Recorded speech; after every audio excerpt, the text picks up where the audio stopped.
Pour qui ça, immédiatement, nous commençons à parler d'incapacité gouvernementale et de déliquescence au niveau de gouvernance pays, menace commencer à arriver sous WhatsApp, il y a une série de monde qui fait partie du conseil présidentiel de transition.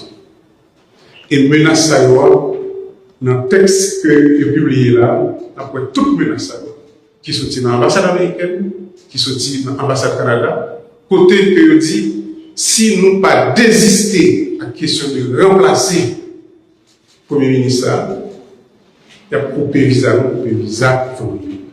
Et c'est ça que je dis. Côté que nous sommes là dans le Carrefour, ça. Sur Carrefour, nous bataille pour la dignité. Dignité tête, nous, dignité pays, et dignité héritage que nous avons quitté pour petit. En même temps, le salaire est tombé. Machine de communication que les autres mettaient dehors, qui étaient toujours à critiquer KPT, c'est KPT qui n'a pas fait élection, c'est KPT qui a des problèmes de justice, c'est KPT, etc. Alors que KPT a baillé gouvernement instruction pour gagner un conseil de bagaille qui fait dans le pays, nettement légal, quand il n'y a pas jamais fait, pendant que justement, machine de communication, lui-même, il a frappé KPT, bien sûr, donc profiter de question ça là pour commencer à calmer le KPT sous question de rapport avec gang, vivre ensemble, etc.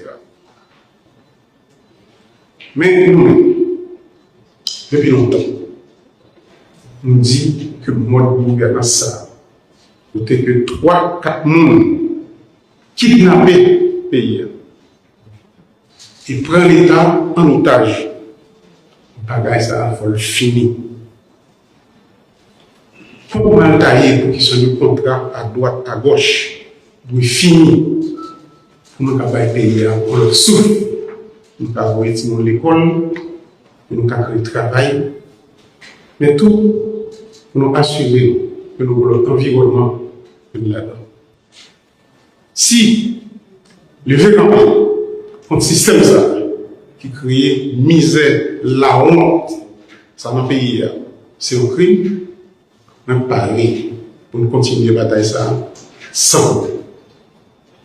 Si dit la vérité à quelques ambassadeurs concernés sur un gouvernement qui n'a pas marché, qui doit changer ses crimes, même parler pour nous continuer la bataille sans compter pour ça.